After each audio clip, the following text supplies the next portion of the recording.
le sait, en France, on a du mal à parler anglais. À l'écrit, ça va. La lecture et la compréhension orale aussi. On se débrouille. Mais la prononciation est notre gros point faible. Notre pire ennemi, le TH. On a tendance à le prononcer comme un Z. Mais pour un anglophone, ces sons ne se ressemblent pas du tout. Pour le prononcer correctement, va, il faut utiliser des muscles qui ne sont pas développés chez les Français. Donc ça demande de l'entraînement. Voici la façon correcte de le prononcer. Va, avec la langue entre les dents. Cependant, quand les muscles ne sont pas développés, ou que l'on parle vite, il est parfois difficile de le prononcer ainsi. Voici donc quelques alternatives. Mais attention, elles ne remplacent pas l'entraînement. On peut le prononcer va, en collant simplement le bout de la langue derrière les dents du haut. Certains natifs le font pour pouvoir parler plus vite. On peut aussi remplacer temporairement ce son va par un D. Un D, simplement. Et croyez-moi, on vous comprendra beaucoup plus facilement qu'avec un Z. L'anglais britannique, celui que je parle et que j'enseigne, a un son bien à lui. Le schwa. On le retrouve presque partout. À la fin de teacher, doctor, mother, father, letter.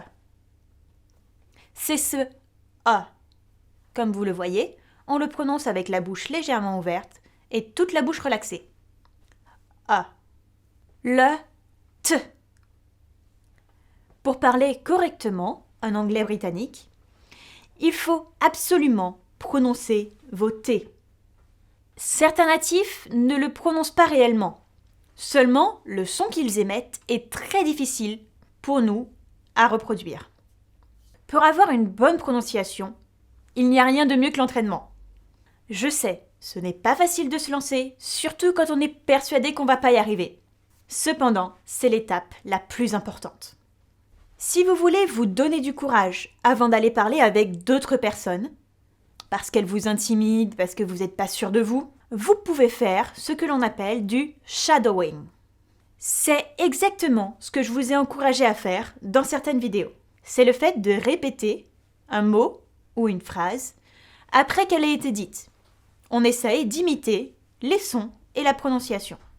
Vous pouvez le faire avec des séries, des films, des vidéos. Bien sûr, je ne vous demande pas de répéter chaque mot de chaque phrase que chaque personnage va dire, évidemment. Mais seulement, si un mot attire votre attention, vous interpelle, eh bien, mettez pause et répétez-le jusqu'à ce que vous arriviez à avoir exactement la même intonation et la même prononciation que la personne.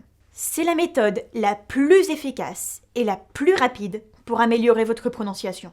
Une autre méthode, qui cette fois-ci va booster votre compréhension orale, c'est d'écouter des vidéos ou des podcasts en anglais.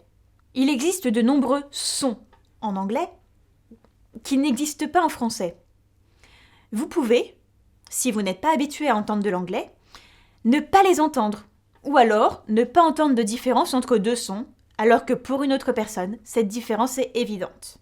Rassurez-vous, c'est tout à fait normal. Votre cerveau n'est pas habitué à coder ces sons. Pour l'entraîner, il suffit de les lui faire entendre souvent, 10 à 15 minutes par jour, dans les transports par exemple. Bien évidemment, je ne vous demande pas de comprendre ce qui est dit, uniquement d'entraîner votre oreille. De préférence pour cette tâche, je vous dirais de ne pas utiliser de la musique, parce que les instruments, derrière, vont bloquer ces sons et les cacher. Mais la musique, ça peut aussi être utile. Si vous comprenez assez bien les textes écrits, mais que vous avez des difficultés avec la compréhension orale, parce que l'accent, parce que la vitesse, parce que la prononciation, eh bien, pourquoi ne pas écouter une musique en prenant les paroles à côté ? Ça va ainsi aider votre cerveau à relier le mot écrit, que vous comprenez, avec la prononciation correcte. Vous pouvez aussi combiner un livre audio et un livre papier. Et ensuite, pourquoi ne pas essayer de répéter la phrase qui vient d'être dite ? Comme ça améliorera aussi votre prononciation. Il existe probablement autour de chez vous des échanges de langues. Ce sont des événements gratuits où des personnes, comme vous et moi, se retrouvent pour pouvoir pratiquer une langue qu'ils sont en train d'apprendre. Dans ces lieux, vous ne serez pas jugé pour votre prononciation ou pour les erreurs que vous faites. C'est un très bon moyen de commencer à pratiquer avec des gens. Vous l'aurez compris, il existe une multitude de façons de travailler votre prononciation et votre compréhension orale sans avoir à voyager à l'étranger. Mais comme je vous l'ai dit, toutes ces méthodes demandent du temps et de la patience. Ne vous découragez pas à la première occasion. Tout le monde peut y arriver.